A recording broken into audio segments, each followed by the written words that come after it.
Are you really struggling with the reading comprehension part of your CSAT? Then watch this video till the end. Welcome to Gallant IAS. Dear aspirants, dear friends, I am Justin, and in this video I will give you some very important tips regarding how to approach reading comprehension smartly, or how to score from reading comprehension part of your CSAT. We all know that CSAT is a qualifying paper. In prelims, CSAT is a qualifying paper, but still many aspirants find it difficult to qualify CSAT. And the interesting fact is, even though you score above cutoff in your GS1 paper of prelims, if you couldn't qualify CSAT, your paper 1 will not be evaluated. So even though this is 33.33%, CSAT matters a lot. And give due weightage to your maths, mathematics, arithmetics and reasoning part, and your reading comprehension part. Don't take a chance here. Okay, reading comprehension. Why reading comprehension is difficult for many aspirants, and what are the solutions to such concerns? Let's start the video. And my humble request to all of you is, Gallant IAS is providing you lots of courses and quality worth videos in our YouTube channel, which will help in your prelims and mains part of your preparation. So stay tuned, watch all the series, and if not subscribed, please do subscribe our channel, share with your friends, and your valuable comments, your feedback, just send it to us. So the first important thing I would suggest to all of you is, if you really wish to qualify your CSAT, if you really wish to master your reading comprehension part of your CSAT, first important thing is you have to solve the previous year's papers. From 2011 to 2020, all 10 years question papers are available, okay, on various platforms, or even in UPSC official platform website it is available. Download it, practice it. That is fundamental thing you have to do. You must practice, because it is not similar to your CAT, GMAT or many other competitive exams. So just practice UPSC passages, UPSC reading comprehension passages. Okay, understand and identify the type of questions asked by UPSC. You might have solved many other comprehensions also, other passages also, but the questions asked by UPSC is totally different from other competitive exams. So if you are following other passages, other competitive exams or other reading comprehensions of other exams, that will not help you here. So please solve the previous year's questions, CSAT papers, at least from, right from 2011 to 20. Try to understand and identify what are the kind of questions asked by UPSC in the reading comprehension part. Assumption questions are there, or maybe inference questions are there, tonal questions are there, or maybe specific information kind of questions are there. Understanding, identifying the kind of questions, that is very important part of your CSAT reading comprehension preparation. Okay, always prepared for solving such kind of questions. Inference questions, I know that many aspirants are still find difficult to solve inference questions. So try to understand what are inference questions, what are the demands of inference questions. I have already done other videos, please watch them. Then you can see that some questions UPSC are straightforward questions are there. Sometimes they are straightforward questions, sometimes they ask inferential questions, that is not directly given in the passage, but you have to draw a conclusion based on the given informations. So inferential questions are there. Some questions are asking about a specific information. Okay, so practicing these questions and that type of the questions, that is very, very important in order to score well in your upcoming examination. Now you can find some complex comprehensions. Some complex comprehensions are there, passages are there. Okay, some passages, try to understand. Some passages are revolving around the economy. Some are related to international relations. Some passages are related to internal security. Some passages are related to ecological degradation. Some passages are related to social justice topics, women, health, child, poverty, etc. Some passages are related to what is called society part. Some passages may be history. Some passages may be related to geography. So you can see that UPSC diversified the topics of passages. So it is nice to practice UPSC questions and try to understand what are different topics addressed by UPSC in the passages. So try to practice such a complex passages also. Right now you have the time to practice. In the final examination, you will not get time for experiments. Okay.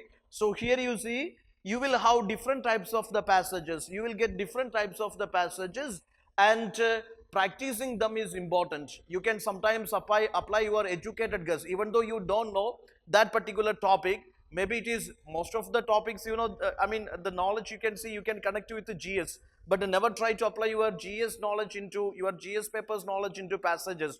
Passage is always as per the author's perspective. Okay, but I am saying that different topics you can connect with your GS, but don't apply your previous knowledge into passages. That is totally different. So here, solving different passages will definitely help you in your final examination. And while solving such a very difficult passages, you will apply your educated guess. You will apply your what is called a logical guess to find out the answers. So practice all type of the passages. Don't ever look for. I know that many say that, sir, the passages are very difficult for me. But when I ask how many passages you solve a day, or how many passages you practice a day, they say, sir, hardly one or two. Yeah, if you find passages are difficult and all day night you are daydreaming, nothing is going to happen. Okay, if you find it difficult, then the next solution is there with you. You are master of your problems and solutions. Okay, if you find passages difficult for you, then you take the passages, you find out the passages, or you solve the passages. You get the mock test. Different institutions are providing you mock test. Okay, get the mock test of CSAT. Try to solve the passages. Different passages are there. Very easy passages are there, moderate passages are, difficult passages are there. This is the time for practice, and you have to practice them.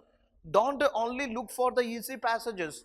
Then in the final examination you will be trapped. Okay, learn the art of mastering. The difficult passages also. There you try to apply your guess, your educated guess, to reach out the right answer. Okay. So try to solve maximum, read and to solve maximum comprehensions, as many as possible. Okay. And you solve the passages from different fields. Not only, you don't say that, sir, my optional is psychology, my optional is literature, my optional is history, my optional is philosophy, so I will practice that only. It will not work out here. You have to go beyond your comfort level also. You have to practice passages of different subjects, of different field, of different topics. That will give you an edge in the final examination. And don't draw on outside. See, this is important. This is again very important. See, when you answer a passage, every passage is followed by questions, when you answer such questions, your answering of the questions must be based on whatever given in the passage.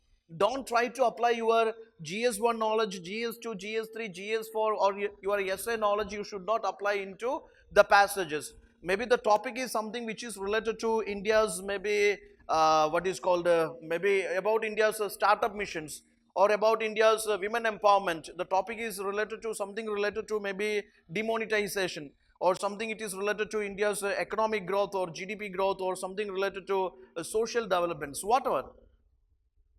Maybe in that particular passage, the author is contradicting with what you have learned in your GS papers.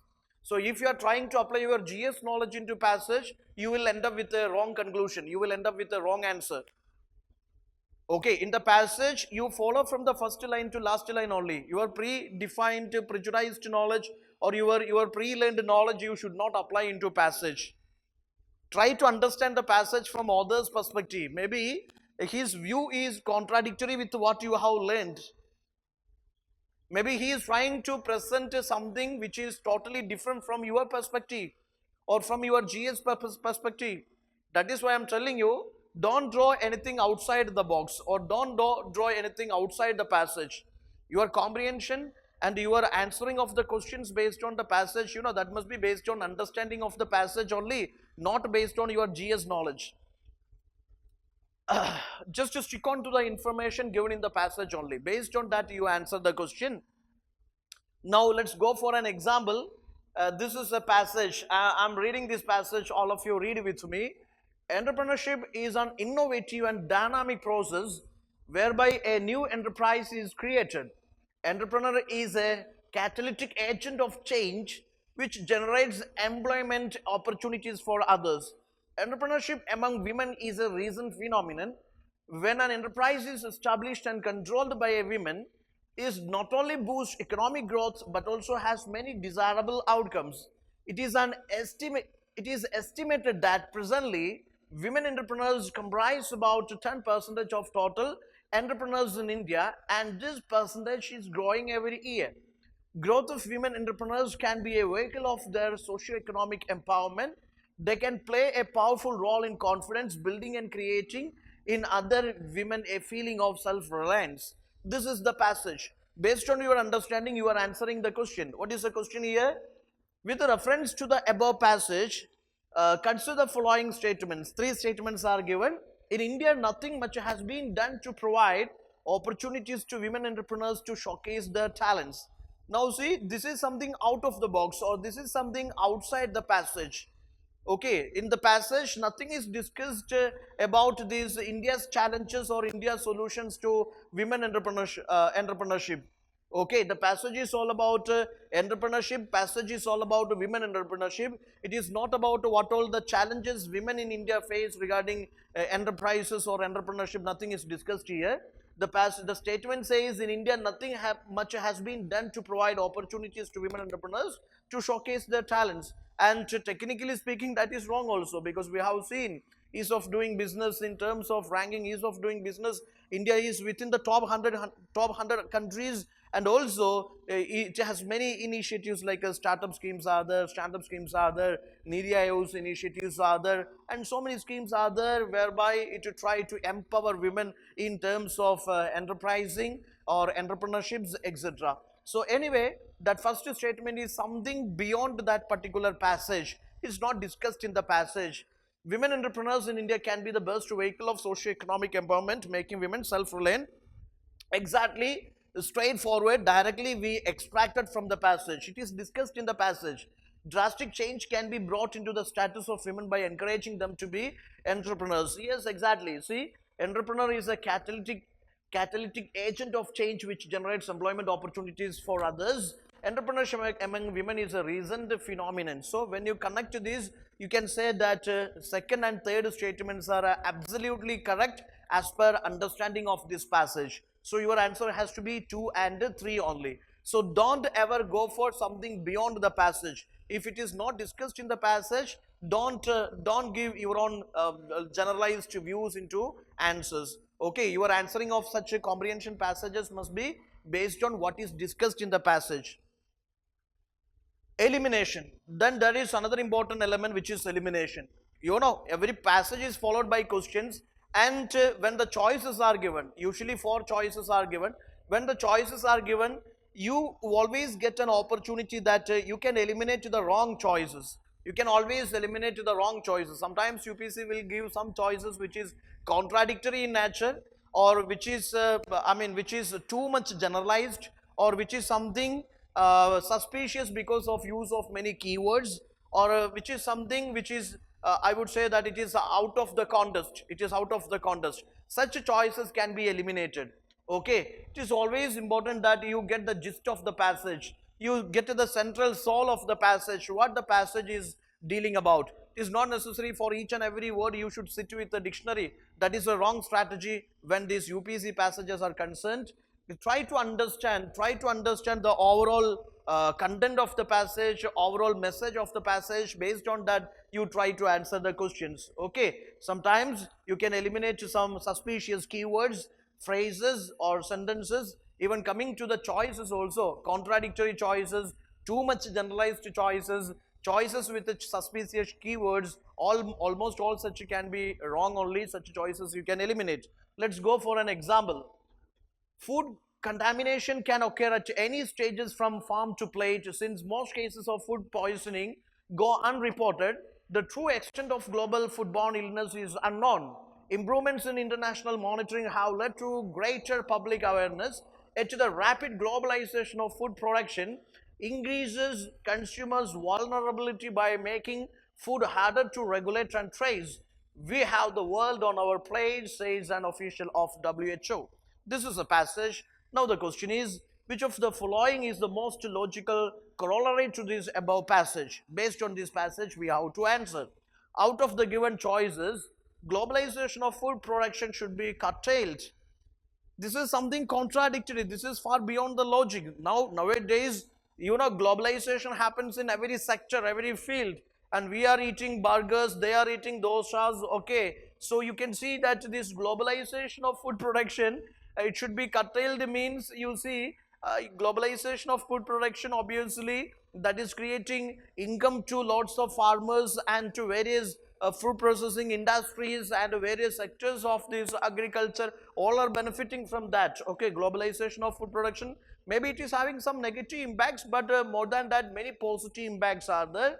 So that is something contradictory to the common sense. Food processing is the source of all foodborne illnesses. Again, this is contradictory. This is something, you see, food processing, they are saying food processing is the source of all foodborne illnesses. Food processing, you see, it's an industry which creates opportunities, employments to many people, income to many people, and also food processing industries are like thriving like anything in different parts of the world. And we have seen safety measures, measures undertaken by various governments for ensuring these quality food processing. So many things we studied, and they are saying food processing is the source of all foodborne illnesses. It is generalized, and also this is this is something contradiction to this logic, so that is also eliminated. Then see, with more options for food come more risk. We should depend on locally produced food only. We should depend on locally produced food only. Locally produced food, do you think it is available in every parts of the world? Okay, so that is also not logically connecting. So out of the given choices, the best choice is with more options for food comes more risk. That can be, yeah, that can be a logical deduction from the understanding of this passage.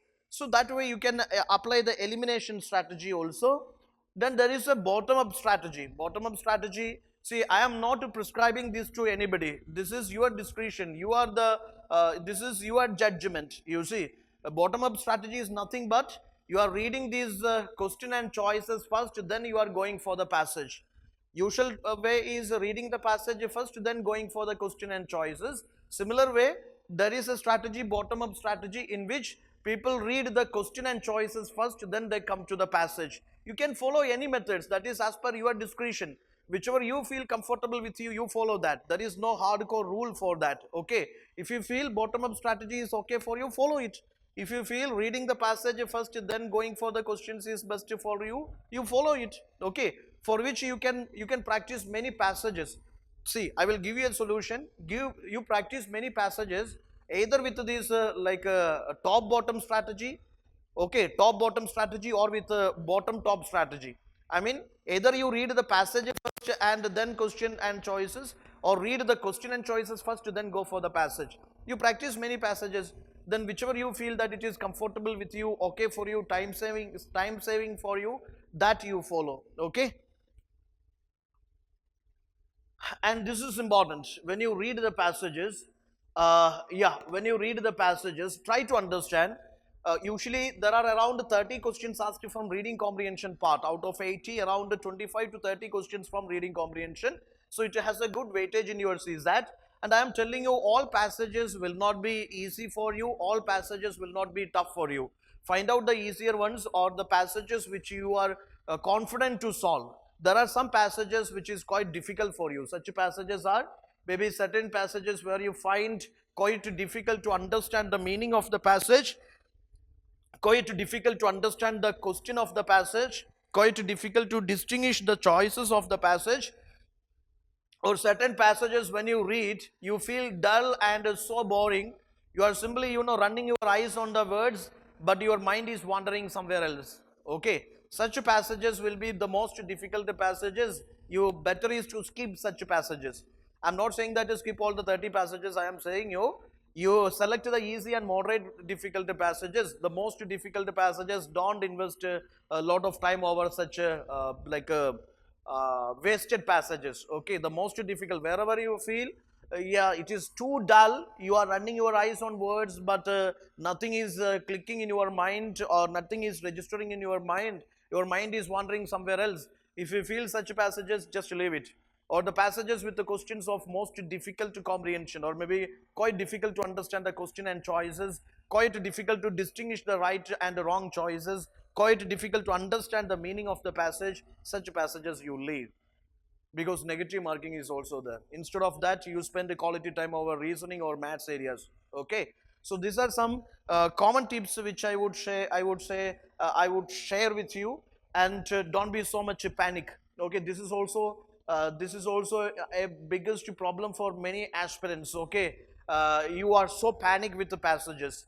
So if you are panic with the passages, your rest of the portions also will come to the same dilemma. So don't be like that. Your presence of mind and your willpower, that matters a lot. Okay, so be very confident and solve the passages with the confidence. Maybe 10 times you fail, but 11 the chance is yours. Okay, 10 times you may fail, 20 times you may fail, but finally you will end up with the right answer. Okay, so practice again and again. That is very important. And also, I mean, you must practice the difficult questions. The solution is not skipping the difficult question. I am talking about now, not about the final exam. By that time, you will be matured enough to solve difficult questions. You, right now, you have the time to solve difficult questions. You practice it, and don't lose your confidence. Okay, many people you may see, or they may say, better is to skip this, better is to do that, better is to do this. But follow your mind. Yeah, follow your mind, and follow what you feel comfortable for you. Okay, don't follow what others say you. Maybe for them it is difficult, for them they are okay with the maths area. Maybe you are not okay with the maths and comprehension, and they are saying you leave comprehension and solve maths. That is okay for them, but that is not okay for you. It is always nice that to follow a middle path. For me, Buddha is a huge inspiration. He followed a middle path, and middle path I suggest to you. You practice a good number of practice for your maths and arithmetics, reasoning areas, and your comprehension also. Okay, that's it. All the very best. You will shine, you will sunshine. Okay, that means you will definitely clear. So be confident, be happy, be energetic, follow a routine, do it on regular basis, and please do subscribe our channel for more quality contents or exam oriented series. That's it. Thank you.